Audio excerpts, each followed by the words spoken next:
వైఎస్ఆర్సీపీ నియోజకవర్గ విస్తృత స్థాయి సమావేశం మాజీ మంత్రి కాకినాడ జిల్లా వైఎస్ఆర్సీపీ అధ్యక్షులు దాడిశెట్టి రాజా అధ్యక్షతన తుని పట్టణం సాయి వేదిక వద్ద ఏర్పాటు చేశారు. కార్యక్రమానికి నియోజకవర్గంలో నుంచి వైఎస్ఆర్సీపీ నాయకులు కార్యకర్తలు అధిక సంఖ్యలో హాజరయ్యారు.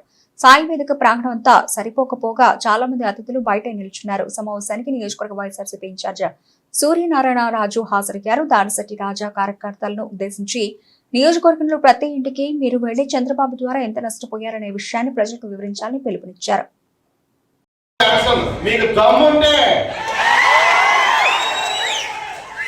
చూడండి, మీకు దమ్ముంటే వైఎస్ఆర్ కాంగ్రెస్ పార్టీ నాయకులకి కార్యకర్తలకి ఓటర్లకి వచ్చిన పథకాలు ఆపి చూడండి. లేదంటే ప్రతి స్కూల్ దగ్గర, ప్రతి హాస్పిటల్ దగ్గర, గవర్నమెంట్ హాస్పిటల్ దగ్గర బోర్డులు పెట్టండి. వైఎస్ఆర్ కాంగ్రెస్ పార్టీకి ఓటేసిన వాళ్ళకి కానీ, వైఎస్ఆర్ కాంగ్రెస్ పార్టీ సంబంధించిన నాయకులకు కానీ, ప్రజలకు కానీ, కార్యకర్తలకు కానీ ఇక్కడ ఏ పని చెయ్యం, మీ పిల్లల స్కూల్లో జాయిన్ చేయొద్దు, గవర్నమెంట్ స్కూల్లో మీకు గవర్నమెంట్ హాస్పిటల్లో వైద్యం చెయ్యం అని చెప్పేసి మీకు దమ్ముంటే బోర్డులు కూడా పెట్టండి. 2019 నుంచి 24 వరకు 3,30,30,000 కోట్ల అప్పు ఈ రాష్ట్రానికి. అన్ని రకాలుగా 3,30,000 కోట్ల రూపాయలు అప్పు చేశారు జగన్ గారు ఈ రాష్ట్రానికి. మాట్లాడితే ఒకసారి 14 లక్షలు అంటాడు, ఒకడు 10 లక్షలు అంటాడు, ఒకడు 12 లక్షలు అంటాడు. వాళ్ళకే క్లారిటీ లేదు. కానీ అసెంబ్లీలో బడ్జెట్ ప్రవేశపెట్టేటప్పుడు మటుకి 3,30,000 కోట్లని ఆర్థిక మంత్రి చెప్తాడు.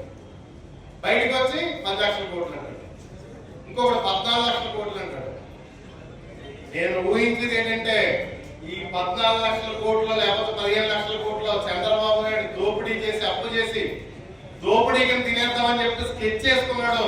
దయచేసి ప్రజలందరూ కూడా గమనించాలి. ఎందుకంటే మ్యాపింగ్ లో ఉన్న హౌస్లు కొన్ని ఉంటాయి, ఉద్యోగస్తులు కానీ, చదువుకున్నవాడు కానీ. గత ఎన్నికలకు ముందు మీరు, మీ కుటుంబ సభ్యులు నియోజకవర్గ వ్యాప్తంగా ఒక జాకెట్ ముక్క 200 మీ పాంప్లెట్ పట్టుకుని తెలుగుదేశం వాళ్ళ ఇంటికి వెళ్ళారా, లేకపోతే నియోజకవర్గంలో ఉన్న అందరి ప్రజలకు వెళ్ళారా?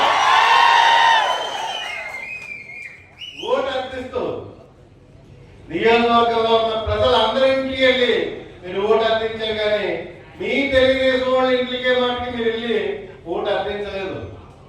మీ మాయ మాటలను నమ్మి మీకు గతంలో కన్నా 30,000 ఎక్స్ట్రా ఓట్లు పడ్డాయి. ఎందుకంటే ప్రజలు మభ్య పెట్టారు కాబట్టి. ఒక జాకెట్ మొక్క 200, ఒక పాంప్లెట్.